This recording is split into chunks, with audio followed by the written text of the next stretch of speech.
এর প্রথম স্টেপ সবারই জানা। একটি বড় পাত্রে বেশ কিছু কুসুম গরম পানি নিন। এবার এতে দেব 1 চামচ বেকিং সোডা। এখানে বেকিং সোডা ইউজ করতে হবে, বেকিং পাউডার ইউজ করলে কাজ করবে না। এরপর এতে দেব 1 টেবিল চামচ শ্যাম্পু। তারপর এটাকে মিক্স করে নিতে হবে।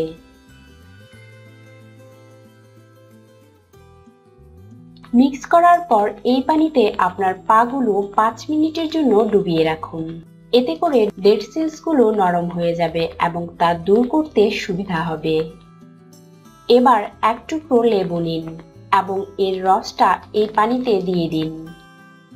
তারপর এই লেবুর টুকরোটির সাহায্যে আপনার পুরো পায়ে ভালো করে ম্যাসেজ করুন। এতে করে আপনার পায়ের সকল ট্যান দূর হয়ে যাবে। এর পাশাপাশি কালো দাগ এবং মৃতকোষ দূর হয়ে পায়ের উজ্জ্বলতা বেড়ে যাবে। লেবুর টুকরোটির সাহায্যে 3 থেকে 4 মিনিট এইভাবে ম্যাসেজ করতে হবে। তারপর আপনার পায়ের গোড়ালিগুলোকে পরিষ্কার করে নিন। এইভাবে পরিষ্কার করার ফলে আপনার পা ফাটা দূর হয়ে যাবে এবং পা হয়ে উঠবে নরম ও কোমল।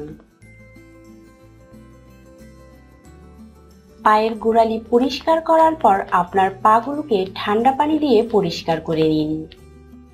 ফ্রেন্ডস, মৃতকোষগুলো দূর হওয়ার ফলে পায়ের উজ্জ্বলতা বেড়ে গেছে। এবার আমি দ্বিতীয় স্টেপে যাব, আর তা হচ্ছে স্ক্রাব। স্ক্রাবার বানানোর জন্য একটি বাটিতে 1 টেবিল চামচ কফি পাউডার নিন এবং এতে 1/2 টেবিল চামচ অলিভ অয়েল দিয়ে মিক্স করে নিন। আপনি চাইলে এখানে অলিভ অয়েলের পরিবর্তে নারকেল তেল ব্যবহার করতে পারেন।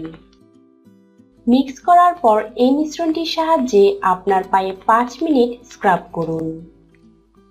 ফ্রেন্ডস, আমাদের পায়ে অনেক ক্ষার থাকে, আর তা পরিষ্কার করার জন্যই আমি বেকিং সোডা ব্যবহার করেছিলাম। আর বেকিং সোডা ব্যবহারের ফলে ত্বক কিছুটা রুক্ষ হয়ে যায়। আর এই স্ক্রাবে আমি অলিভ অয়েল ব্যবহার করছি। এতে করে পায়ের রুক্ষতা পুরোপুরি দূর হয়ে যাবে এবং পা হয়ে উঠবে আরো উজ্জ্বল ও ফর্সা। স্ক্রাব করার পর আপনার পাগুলো আগে যেই পানিতে ডুবিয়ে রেখেছিলেন সেখানেই পরিষ্কার করে নিন এবং লেবুর টুকরোটি দিয়ে হালকা হালকা ম্যাসেজ করে কফি এবং অলিভ অয়েলকে আপনার পা থেকে দূর করে নিন। এবার আপনার পাগুলো ঠান্ডা পানি দিয়ে পরিষ্কার করে নিন। এই 2 স্টেপ করার পরই আমার পাগুলো অনেক হালকা এবং সফট ফিল করছি। এবার আমি তৈরি করব ফিট হোয়াইটেনিং প্যাক। এর জন্য একটি বাটিতে 2 টেবিল চামচ মুলতানি মাটি নিব। আপনি চাইলে মুলতানি মাটির পরিবর্তে চালের গুঁড়া ব্যবহার করতে পারেন।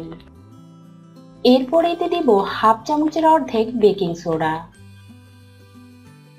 তারপর দেব 2 টেবিল চামচ টক দই।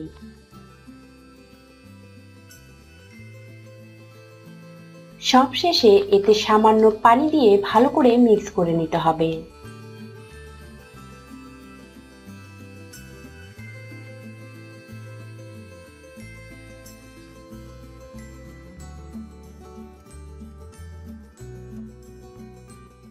এবার এই মিশ্রণটিকে আপনার পায়ে অ্যাপ্লাই করে নিন। ফ্রেন্ডস, এখানে ব্যবহার করা প্রত্যেকটা উপাদান আপনার পাকে সফট, স্মুথ এবং উজ্জ্বল করতে ভালো কাজ করবে। এই উপাদানগুলো পা থেকে রোদে পোড়া দাগ এবং সব রকমের কালো দাগ দূর করে পাকে করবে ফর্সা। অ্যাপ্লাই করার পর 20 মিনিটের জন্য রেখে দিন। ফ্রেন্ডস, 20 মিনিট হয়ে গেছে এবং প্যাকটা পুরোপুরি শুকিয়ে গেছে। এবার আমি আমার পাকে ঠান্ডা পানি দিয়ে পরিষ্কার করে নিব। ফ্রেন্ডস, আপনি দেখতেই পাচ্ছেন আমার পায়ের উজ্জ্বলতা কতটা বেড়ে গেছে এবং আমার পা থেকে রোদে পোড়া দাগগুলো দূর হয়ে গেছে। এবার আমি আমার পাকে ময়শ্চারাইজ করার জন্য সামান্য ভ্যাসলিনের সাহায্যে ম্যাসেজ করব। এতে করে পায়ে ময়েশ্চার লক হয়ে যাবে এবং পা থাকবে সফট ও স্মুথ।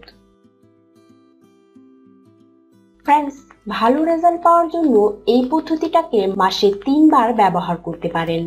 আর আপনি যদি সব সময় আপনার পাকে ফর্সা ও উজ্জ্বল রাখতে চান তাহলে মাসে অবশ্যই 2 বার এই পদ্ধতিটাকে অ্যাপ্লাই করতে হবে। আপনি চাইলে বিশেষ কোনো অনুষ্ঠানে যাওয়ার আগে এই পদ্ধতিটার সাহায্যে আপনার পায়ের উজ্জ্বলতা বাড়িয়ে নিতে পারেন।